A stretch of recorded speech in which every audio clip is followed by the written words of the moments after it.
Have you ever had that feeling? A subtle chill down your spine, even when someone is being perfectly polite. A sense that something is just off. We're often taught that danger announces itself with a roar, with open aggression. But the most dangerous people, the true predators, don't operate that way. They are patient, they are polite, and they are testing you. This isn't about grand dramatic confrontations. It's about the quiet, almost invisible games they play. A series of small tests designed to see how far they can push, how much you will give, and how you will react when you finally break. These tests are their reconnaissance, their way of mapping your boundaries before they decide to launch their attack. And understanding these tests is your first and most crucial line of defense. It's about seeing the moves on the chessboard before you're checkmated. Let's start with the most common and insidious test: boundary erosion. It's a slow, methodical chipping away at your personal rules. It begins with something small, something you might easily dismiss. They might ask a slightly too personal question, stand a little too close, or make a casual request that feels just a bit inconvenient. When you let it slide, because it seems trivial, they register that. They've found a crack. Next time the question is more invasive, the proximity is more uncomfortable, the request is more demanding. Each time you concede, you're teaching them that your boundaries are flexible, that your no can be negotiated into a yes.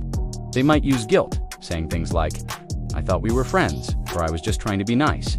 They frame your reasonable boundary as an overreaction, making you second-guess your own instincts. This isn't accidental. It's a calculated strategy to dismantle your defenses brick by brick until there's nothing left to protect you. Then comes the test of compliance under pressure. This is where they manufacture a sense of urgency. Suddenly, a decision needs to be made right now. An opportunity will be lost forever if you don't act immediately. This manufactured pressure is designed to short-circuit your rational thinking. When you're rushed, you're more likely to make concessions you wouldn't normally make. Think of a salesperson pushing a limited-time offer or a new acquaintance, insisting you change your plans for them at the last minute. They'll watch you closely. Do you get flustered? Do you cave in to avoid conflict or the fear of missing out? If you do, they learn that applying pressure is an effective tool to get what they want from you. They learn that your decision-making process can be manipulated and that your resolve crumbles when the heat is on. A person with good intentions will respect your need for time and space. A predator will use that need against you. Next on their list is testing your emotional regulation. Dangerous people thrive on chaos, and they want to see if you can be easily drawn into it. They will subtly provoke you. A backhanded compliment, a sarcastic joke at your expense, or a deliberate misinterpretation of your words. Their goal is to get a reaction, any reaction. If you get angry, they learn you can be goaded into losing control. If you get defensive and start over-explaining, they learn you are insecure and eager for their approval. If you shut down and become silent, they learn you can be intimidated. The ideal response, the one that frustrates them the most, is calm indifference. By not taking the bait, you show them that their provocations have no power over you. You are not a puppet, and they cannot pull your strings.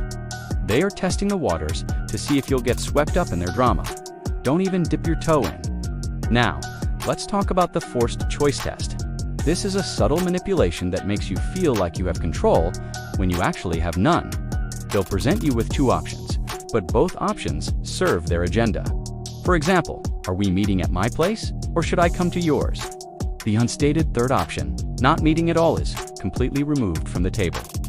Or are you going to help me with this now or later this afternoon? They've already presumed your agreement to help. This tactic is designed to corner you. By engaging with their choices, you are implicitly agreeing to their premise. It's a way to gain your compliance without ever directly asking for it. They create an illusion of autonomy while guiding you down a path of their own design. The key is to recognize when the real choice, the one that serves you, has been deliberately hidden. You can always reintroduce it.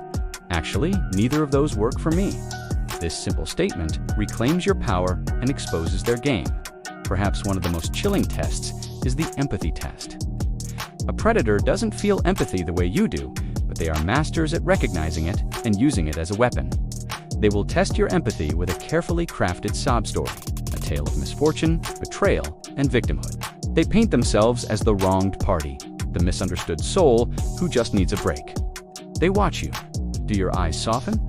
Do you offer comfort, assistance, or money? Your natural, compassionate response is to them a flashing green light. It signals that you are a resource to be tapped.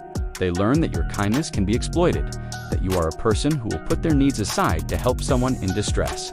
They will drain you of your time, your energy, and your resources, all while playing the victim. They are not looking for a connection. They are looking for a caretaker. Your empathy is not a bridge to them. It's a lever. They might also test your empathy by observing how you react to cruelty. They might make a casually cruel joke about an animal, a vulnerable person, or even a waiter. They'll watch you. Do you laugh along uncomfortably? Do you stay silent? Or do you call them out on it? Your silence is taken as tacit approval. It tells them that you are tolerant of cruelty, at least on a small scale. And it lets them know that when their cruelty is eventually directed at you, you may not have the strength to fight back. So, what do? How do you protect yourself from this psychological warfare? It starts with awareness. It starts with trusting that feeling in your gut, that subtle chill. Don't dismiss it. Don't rationalize it away. Your intuition is your primary alarm system, honed by millennia of evolution to detect threats. Listen to it. When you feel that someone is testing you, don't play their game. Don't engage. The most powerful response is to calmly and firmly hold your ground. A simple, unwavering no is a complete sentence. You don't owe anyone an explanation for your boundaries. That doesn't work for me. I'm not comfortable with that. I'll have to think about it and get back to you. These phrases are your shield. They disrupt the predator's script and signal that you are not an easy target. They are looking for the path of least resistance. Be the path of most resistance. Be a wall they cannot dismantle. This isn't about becoming paranoid or seeing danger around every corner. It's about clarity. It's about seeing people for who they are, based on their actions, not their words. Polite words can mask the darkest intentions. Patient observation can be the prelude to a devastating attack. The real danger isn't the person who yells, it's the person who smiles and waits and tests. Remember, they are gathering data. Every small compromise, every ignored gut feeling, every boundary you let slide is a piece of information they will use against you. But awareness changes the entire equation. Once you can see the tests for what they are, they lose their power. You are no longer an unwitting participant in their game. You are an observer, fully aware and in control.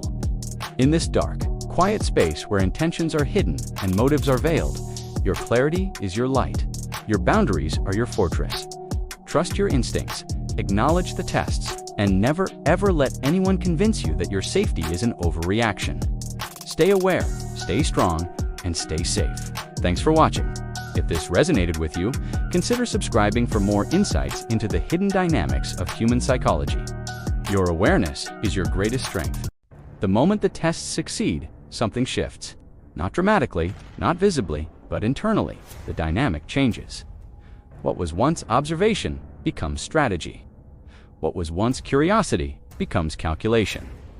The dangerous person no longer wonders if they can push further, they already know they can. And from that point forward, everything they do is built on the information you unknowingly gave them earlier. What follows is rarely sudden. Escalation is slow by design. Sudden change triggers alarm. Gradual change feels like adaptation. Dangerous people understand this intuitively. They increase pressure in increments, small enough that each step feels survivable, explainable, even temporary. You don't feel trapped all at once. You feel slightly off balance, then slightly more, then exhausted from constantly recalibrating. This is not chaos. It is control through fatigue. One of the first shifts is in how choice is presented. Early on, you had options. Later, options narrow. Decisions feel urgent. Consequences feel exaggerated. You're told things will fall apart if you don't cooperate, comply, or stay quiet. The dangerous person doesn't need to threaten you. They create an atmosphere where threat feels implied. Ambiguity becomes their weapon. When people don't know what will happen next, they default to caution. And caution often looks like compliance. At this stage, self-doubt becomes the most powerful lever. You start questioning your interpretations. Was that really disrespect? Am I overreacting? Maybe this is just how they are.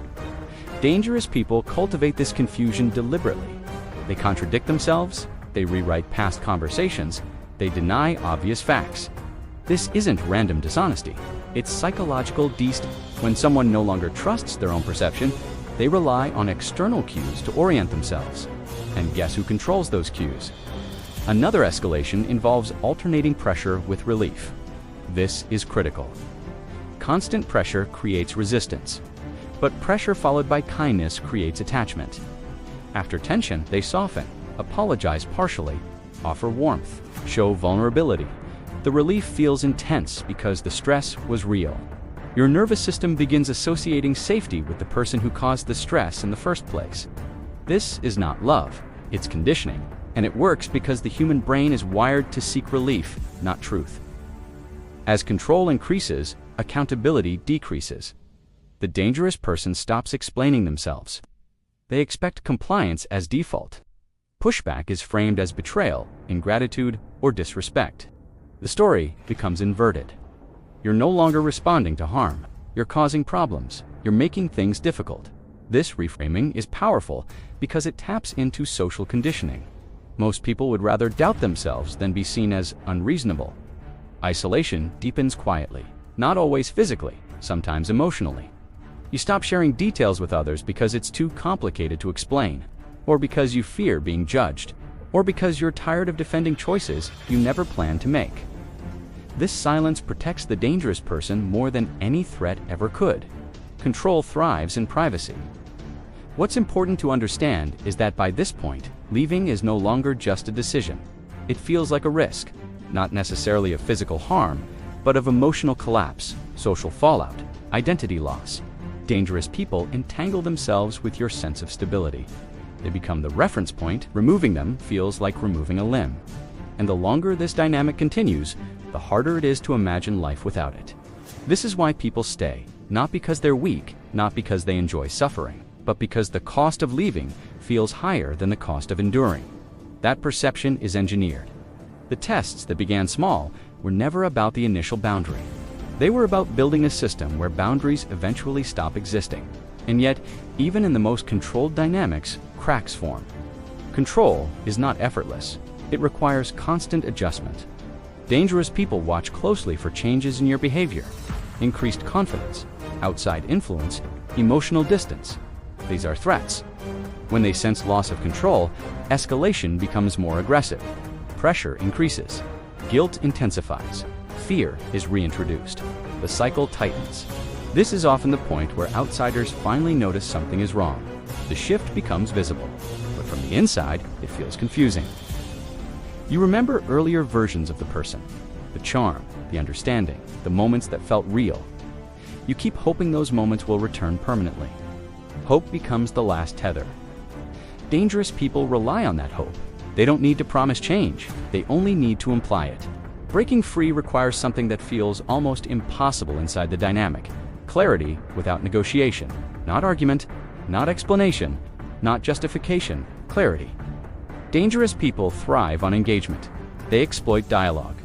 The more you explain, the more material they have to work with. Silence, distance, and consistency disrupt their leverage. This is why disengagement often provokes intense reactions. It removes the supply of information and control they depend on. But even after escape, the psychological impact lingers. People expect relief. Instead, they often feel emptiness, guilt, confusion, and shame. The mind struggles to reconcile how something so damaging didn't feel dangerous at the beginning. This delayed realization can be brutal. People replay early moments endlessly, wondering how they missed the signs. The answer is simple and painful. The signs were designed to look harmless. Understanding this matters not just for recovery, but for prevention. Once you recognize testing behavior, you can respond differently. You don't need to diagnose anyone. You don't need to accuse. You simply observe patterns. Consistency over time tells you more than intensity in a moment. One boundary violation might be ignorance. Repeated testing after clear feedback is intention. The most powerful protection is not aggression or suspicion. It's self-trust. Trusting discomfort. Trusting hesitation. Trusting the quiet internal signal that says something isn't right even when you can explain why. Dangerous people rely on the gap between what you feel and what you think you allow to say. Closing that gap changes everything. Not every test leads to harm, but every harm begins with tests. The goal is not to see danger everywhere. The goal is to stop dismissing information your nervous system is already giving you. Awareness doesn't make you paranoid, it makes you precise. If you've stayed until this moment, it's because something in this resonated. Maybe it clarified the past, maybe it sharpened your awareness of the present, or maybe it simply made you more attentive to the dynamics unfolding around you. That awareness is not fear, it's power. And if you want to understand how people rebuild after leaving these dynamics, how they rewire trust, boundaries, and identity, make sure you stay connected, because the most important psychological work doesn't happen during danger.